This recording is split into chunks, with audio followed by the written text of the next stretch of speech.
నమస్కారం. Welcome to my channel. ఈ వీడియోలో ఏపీ ప్రభుత్వ ఉద్యోగ పెన్షనర్లకు రేపు మరికొన్ని కోట్ల నిధులు విడుదలండి. సో, ఉద్యోగుల బకాయిలపై రిక్వెస్ట్. పూర్తి సమాచారాన్ని వీడియోలో తెలుసుకుందాం. వీడియోని ఎక్కడే గాని స్కిప్ చేయకుండా ఎండ్ వరకు చూడండి. అప్పుడే ఇన్ఫర్మేషన్ పూర్తిగా అర్థమవుతుంది. వీడియో చూస్తున్న ప్రతి ఒక్కరు వీడియోకి లైక్ చేయండి ఫ్రెండ్స్. ఈ వీడియోని తోటి ఉద్యోగ పెన్షన్ మిత్రులతో అయితే షేర్ చేయండి. కొత్తగా మన ఛానల్ చూస్తున్నవారు సబ్స్క్రైబ్ చేసుకోకుంటే వెంటనే మన ఛానల్ అయితే సబ్స్క్రైబ్ చేసుకోండి. సో, దీని ద్వారా నేను చేసే లేటెస్ట్ వీడియోస్ అన్నీ మీ వరకు రీచ్ అవుతాయి. ఇక ఆలస్యం చేయకుండా వీడియోలోకైతే వెళ్ళిపోదాము. ప్రస్తుత రాజకీయ పరిస్థితి, ఉద్యోగుల అభిప్రాయాలు మరియు బొత్స సత్యనారాయణ గారి కీలక వ్యాఖ్యలు. తెలుగుదేశం పార్టీ టీడీపీ ప్రభుత్వ అధికారంలోకి వచ్చిన తర్వాత ఉద్యోగ ప్రభుత్వ విధానాలు, ఆర్థిక పరిస్థితులు అనేవి అంశాలనేటివి హాట్ టాపిక్‌గా మారాయి. ముఖ్యంగా ఉద్యోగులకు సంబంధించి పాత బకాయిల చెల్లింపులు, కొత్త పథకాలు మరియు పెండింగ్ సమస్యల పరిష్కారంపై టీడీపీ ప్రభుత్వం చర్యలు తీసుకోలేదని ఆరోపణలు వినిపిస్తున్నాయి. ఉద్యోగుల పట్ల టీడీపీ వైఖరి, పీఆర్సీ మరియు డీఏ బకాయిలు.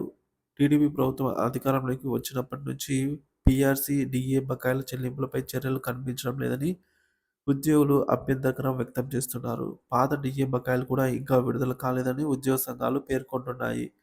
వైసీపీ నేతల విమర్శలు. వైసీపీ అధికారులు కూడా ఈ అంశంపై స్పందిస్తూ టీడీపీ ప్రభుత్వం ఉద్యోగుల హక్కులపై నిర్లక్ష్యం చూపిస్తుందని అంటున్నారు.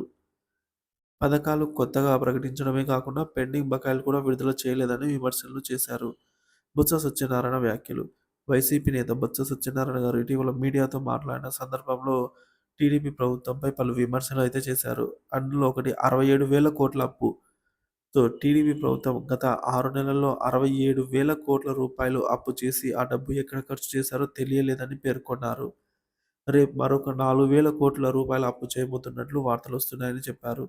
ఈ డబ్బు మొత్తం ఉద్యోగుల సంక్షేమం లేదా ప్రజా సేవలకు వినియోగం జరగలేదని కూడా విమర్శలు చేశారు. వైసీపీ పాలనతో పోలిక.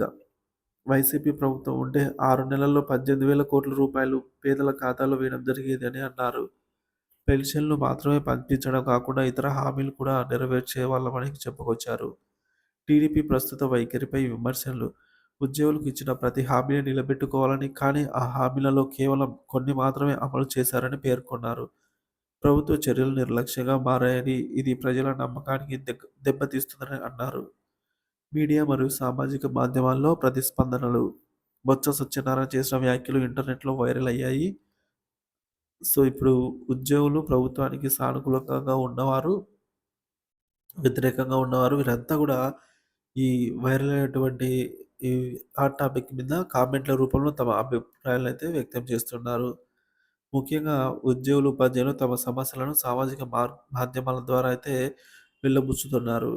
ఉద్యోగుల అభిప్రాయాలు మరియు సూచనలు. ఉద్యోగులు తమ పట్ల ప్రస్తుత ప్రభుత్వం దృష్టికోణం పట్ల అసంతృప్తి వ్యక్తం చేస్తున్నారు. కొన్ని సంఘాలు పెరుగుతున్న అప్పులపై ప్రభుత్వాన్ని ప్రశ్నించాయి. ఉద్యోగుల ఖచ్చితమైన ఆర్థిక హక్కుల కోసం నిరసన కార్యక్రమాలు చేపట్టే అవకాశాలు ఉన్నాయి. ముఖ్యంగా ఈ పరిస్థితి గురించి ప్రజలు తమ అభిప్రాయాలను కామెంట్ సెక్షన్‌లో వ్యక్తం చేయాలనైతే కోరారు. ప్రథమసారి ఛానల్ చూసిన వారు కూడా మన ఛానల్‌ని సబ్స్క్రైబ్ చేసుకుంటే సంక్షిప్తంగా. సో, ప్రస్తుత ప్రభుత్వం ఉద్యోగుల పట్ల రాజకీయ నాయకులు, సామాన్య ప్రజలు తీవ్ర అసంతృప్తి వ్యక్తం చేస్తున్నారు. బకాయిల చెల్లింపులు, పథకాల అమలు, అప్పుల వినియోగం వంటి అంశాలపై ప్రభుత్వం స్పష్టత ఇవ్వడం లేదని తక్షణమే అవసరం. సో, కాబట్టి ఈ మేరకు స్పష్టత ఇవ్వాలని కోరారు. ప్రభుత్వం ఇప్పటికైనా చర్యలు తీసుకుంటే ప్రజలు, ఉద్యోగులు మరియు వ్యతిరేక పార్టీ నేతలు విమర్శలను తగ్గించగలదు. సో, ఈ అంశంపై మీ అభిప్రాయాన్ని కామెంట్ రూపంలో తెలియజేయండి. Thank you for watching this video.